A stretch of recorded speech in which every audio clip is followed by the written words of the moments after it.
Oh, my dears, gather round.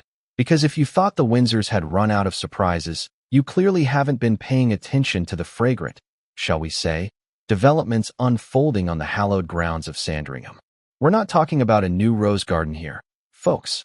No, this is a story that begins not with a grand announcement, but with a rather distinctive aroma.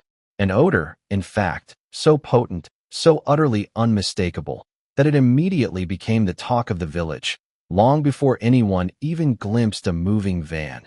Imagine, if you will, the serene Norfolk countryside, usually known for its crisp air and picturesque vistas. Now, picture that tranquility being utterly overwhelmed by a smell that could only be described as agricultural. Over the past few days, a veritable armada of at least 20 tankers has been spotted, a relentless procession churning up dust behind Marsh Farm. Their mission? To deliver an estimated 150,000 gallons of liquid manure, which has since been generously spread across the very fields that now cradle Prince Andrew Mountbatten Windsor's newest and rather humble abode. Yes, you heard that right. The Duke of York, once accustomed to the gilded halls of Royal Lodge, is now officially relocated to the Sandringham estate, and the timing of this particularly pungent welcome has become, for many, the story itself. Now, let's be clear, the move wasn't entirely unexpected. Whispers of Andrew's departure from his long-time, sprawling residence have been circulating for a while, a slow-burning saga of royal repositioning. But the sheer scale of the preparations, the very visible transformation of Marsh Farm, and indeed, the olfactory assault on the senses, have undeniably elevated this quiet relocation into something far more dramatic, far more noticeable. Just this week, 3 enormous removal vans, emblazoned with the prestigious name of Gander and White, were observed making their stately way to Marsh Farm. For those in the know, Gander and White isn't your average moving company. They are the specialists in transporting priceless fine art. This detail alone sparked a flurry of speculation. What treasures, what priceless heirlooms, what pieces of the royal collection itself, once gracing the opulent walls of Royal Lodge, are now finding their new, perhaps less grand, home within the relatively modest confines of this farmhouse. But even before the first priceless painting was carefully uncrated, Marsh Farm had already undergone a truly remarkable metamorphosis. Gone are the days of an unassuming farm entrance. In their place now stand imposing, newly installed wooden security gates, a clear statement of permanence and privacy. And for months, the property has been a hive of activity, a symphony of hammers and drills as diligent builders worked tirelessly. Interiors have been meticulously finished, plush carpets laid with precision, rooms repainted in fresh hues, and the surrounding landscape carefully manicured. This intensive work, ongoing since the early days of the year, has visibly accelerated in recent weeks, culminating in the final, decisive move. And then, my friends, came the tankers. Ah, the tankers. Local reports painted a vivid picture. A constant ballet of tractors and those enormous white tanker vehicles, systematically drenching the fields directly behind Marsh Farm with organic liquid gold, or, rather, organic liquid manure. Now, before you gasp and clutch your pearls, let's inject a dose of factual reality into this aromatic drama. This isn't some random act of agricultural mischief. Oh no, this is a highly organized, deeply integrated part of a much larger, truly visionary agricultural system. King Charles III, upon assuming control of the Sandringham estate operations in 2018, embarked on a truly commendable mission to transform it into a fully organic farming enterprise. The estate proudly maintains a herd of approximately 500 cattle, and the prodigious amount of manure they produce is not wasted. Far from it. It's processed through anaerobic digestion, transforming it into a nutrient-rich natural fertilizer, brimming with essential elements like nitrogen, phosphorus, and potassium. From an agricultural standpoint, this is, by all accounts, perfectly standard practice for a progressive organic estate. However, it's the sheer scale of this operation, and more importantly, the timing, that truly begs scrutiny. We're talking about approximately 150 hectares of land dedicated to producing this very specific brand of fertilizer. And then, the grand finale. Around 150,000 gallons delivered over multiple days, precisely as Andrew was making his grand, albeit quiet, entrance. Some might call it an unfortunate coincidence. Others, with a twinkle in their eye, might suggest the timing was simply perfect. And the plot thickens, my friends, because this isn't just about a few fields and a new resident. This aromatic welcome is part of an even broader, long-term vision for the estate. Earlier this year, back in January, planning permission was quietly granted for the construction of a truly colossal slurry lagoon. How colossal, you ask? Picture this. It's said to be the size of 4 Olympic swimming pools. And where, pray tell, is this magnificent feat of organic engineering being constructed? Less than a mile from Anmer Hall, the cherished country residence of none other than the Prince and Princess of Wales. So, while the immediate image of manure spreading might initially seem somewhat uncouth, it is, in fact, a deeply integral component of a seismic shift in how one of the monarchy's most iconic estates is managed. Still, one cannot simply gloss over the optics, can one? Here we have Prince Andrew, a man who once luxuriated within the 30 sprawling rooms of Royal Lodge, now settling into a 5-bedroom farmhouse. A farmhouse, I might add, that is quite literally surrounded by active farmland.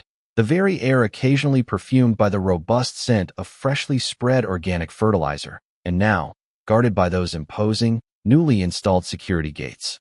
It is, by any measure, a radically different environment from the one he had grown accustomed to over decades. And according to sources deep within the palace walls, this adjustment has been anything but easy.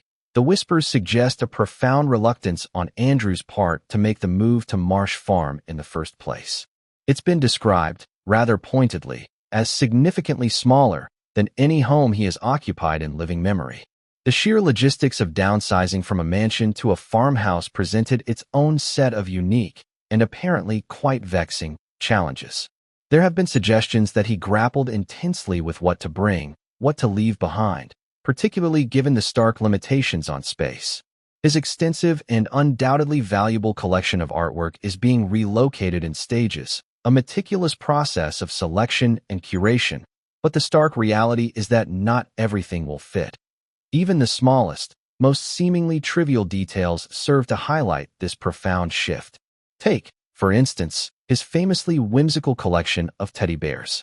For years, tales of his 72 stuffed companions, meticulously arranged on his bed, have circulated with a certain bewildered fascination. Now, we hear that extensive collection has been dramatically culled. Only one teddy bear, a lone survivor, made the journey to Marsh Farm. It may sound like a minor detail, perhaps even a humorous anecdote, but it's a poignant reflection of the stark reality of trading a grand estate for a comparatively modest property. The era of sprawling personal collections, it seems, is over, and it's not just physical space that has been dramatically reconfigured. Staffing, too, has undergone a fundamental transformation. The full retinue of household support he once commanded, a constant presence ensuring his every need was met, is reportedly no longer in place.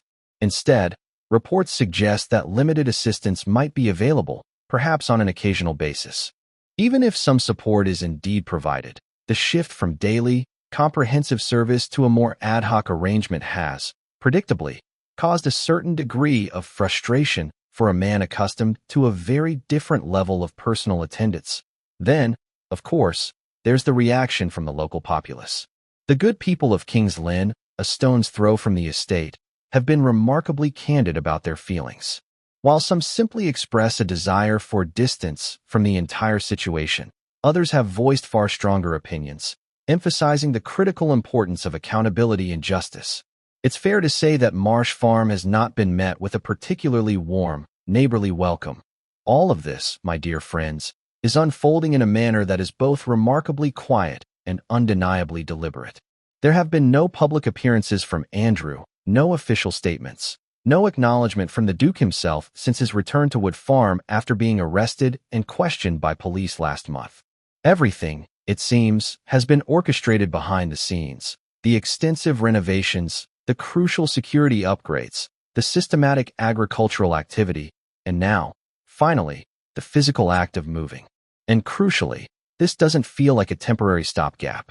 Marsh Farm is not being treated as a short-term solution, a mere way station on a longer journey. The sheer scale of the work invested, the installation of those permanent, imposing gates, and the careful relocation of his personal belongings all strongly suggest that this is intended to be a long-term arrangement. This isn't a brief interlude. This is his new reality. So, what we have now is a former senior royal, a man who once stood at the very heart of public life, mingling with heads of state and gracing front pages, now settling into a quiet farmhouse. A farmhouse surrounded by working farmland, by the very engine of organic operations, and by a palpable level of isolation that is truly impossible to miss. For many of us, looking in from the outside, this might actually sound rather pleasant, even luxurious in its own way, a peaceful retreat from the relentless glare of public scrutiny. But, after hearing all that I have about Andrew, from myriad inside sources, it's clear that he is not handling this seismic shift well at all. One word, my darlings, has been used to describe Andrew, whispered over and over again in the hushed corridors of power, entitled. And for someone so deeply ingrained with that sense of entitlement, it must be an almost insurmountable challenge to recognize the inherent privilege, the quiet luxury, that this relocation still offers. But for now, the conversation, the focus, the very essence of this move, keeps circling back to one single, rather pungent detail. Not the grand removal vans, not the priceless artwork, not even the dramatic downsizing of his teddy bear collection. No, it's the undeniable, unforgettable fact that just days before he officially moved in, 150,000 gallons of manure were spread across the fields directly behind his new home. So, I ask you, my discerning audience, do you think this move was simply a practical, logistical necessity? Or does it, perhaps, send a much deeper, more symbolic message about where Andrew now truly stands within the intricate, often unforgiving, royal pecking order? How do you imagine Andrew, himself, is responding to this decidedly earthy welcome? Let me know what you think in the comments below, because your insights are always appreciated. And if you're hungry for more updates, more revelations, more juicy royal drama like this, make sure you hit that subscribe button, because you won't want to miss what unfolds next.